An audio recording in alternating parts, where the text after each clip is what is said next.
had one thing on my agenda for this trip: to sort out the inner turmoil that I had.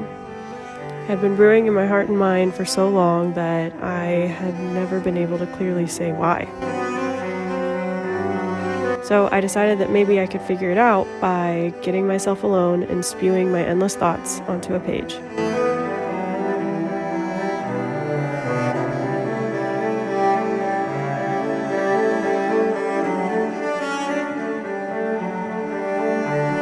I feel like life causes us to be so many different versions of ourselves to fit the season of life that we're in.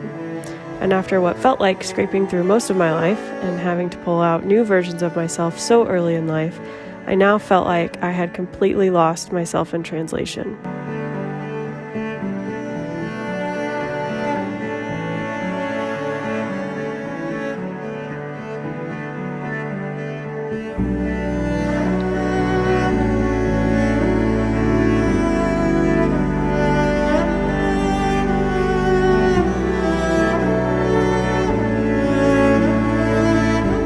I didn't know who I was, much less who I wanted to be.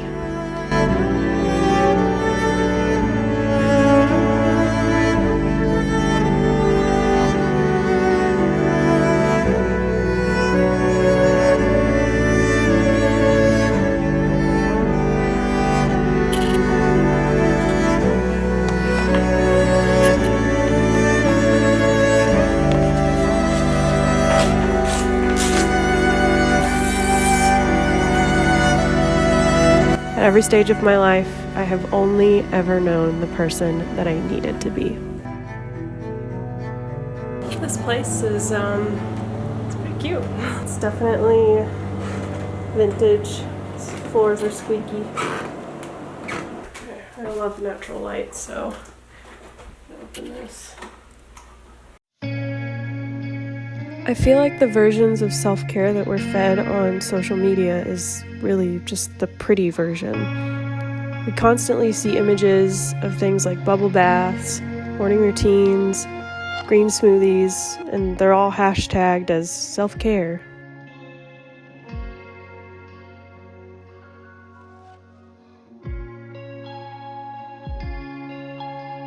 So, as my heart and mind became increasingly more insufferable, I found myself doing more and more of exactly those things to try to soothe the misunderstood pain that continued to brew in my heart.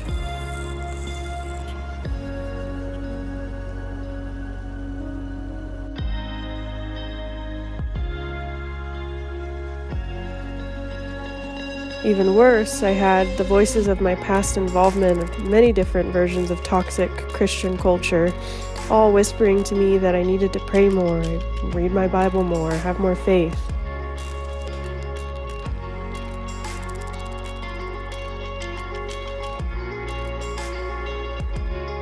The voices of social media and the voices of my past all just wanted to band-aid the confusion and the aching in my soul.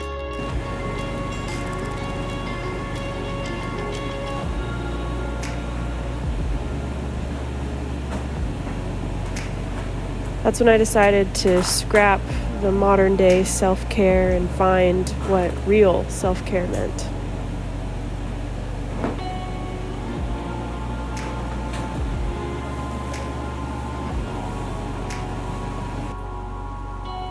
I turned everything off and I made myself be alone with my thoughts for 48 hours.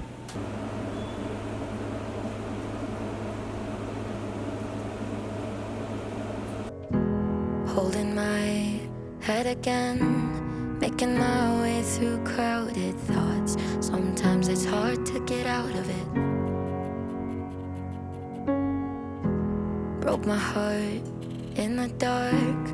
I was just trying to feel something, falling asleep to the sound of it. Always used to let you clean up the messes. Down on my knees, thought I couldn't stand up on my own. Turns out sometimes you're stronger alone. Bringing out the fight, yeah, bring on all the lightning.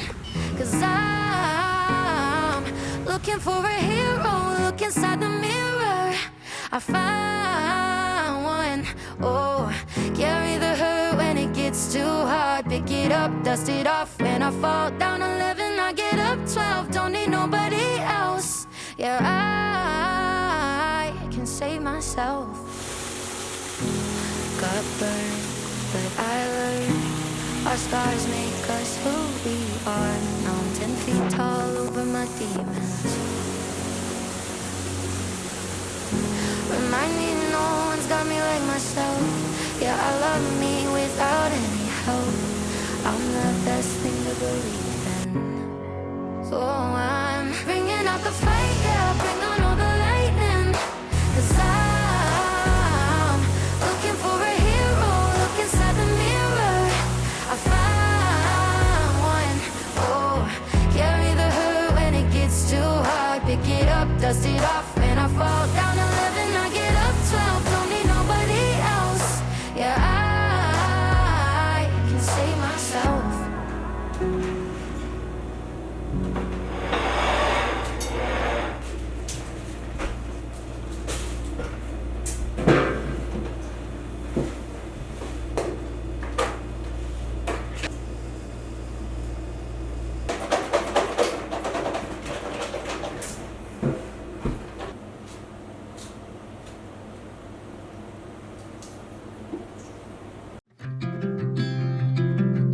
I thought that going on a solo trip would actually feel kind of glamorous, but this 48 hours felt like one of the most difficult, unglamorous, and uncomfortable hours of my life spent. I thought to myself frequently, is this dumb that I came on this trip? And that's what made me realize how hard it is to care for yourself if that self-care doesn't look like the version of self-care that everyone else labels. Especially in the first few hours of being alone, it was so hard to trust that this was a good thing to do. But every time I was uncomfortable, I pressed into that discomfort even harder. I wrote all of the things that I loved onto pieces of paper so that I could look at them all right in front of me and ask myself why the things I love cause me so much pain. Aren't the things you love supposed to bring you joy? Family, friends, spirituality, passions, and everything in between. Aren't these designed to fulfill you? If so, then why do I feel like every part of my life is sucking my soul?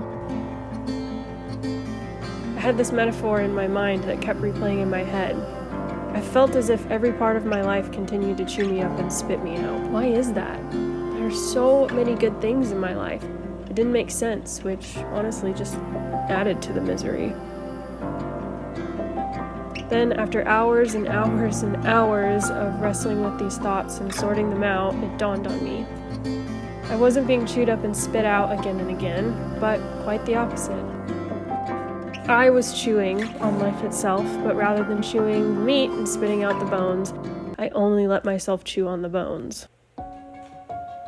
As a way of protecting my heart and soul from being hurt again and again, somewhere in my journey I made the subconscious decision to only let myself take on the hardships of life without ever, for 1 second, truly letting myself feel all of the joy and the fullness that is supposed to come with everything that life puts on your plate. It was like eating candy that's supposed to be sweet and sour, but only being able to taste the sour. It was like planning for a wedding, but never having the wedding. It was like getting off of the ventilator and then deciding that holding my breath was the safest option from here on out.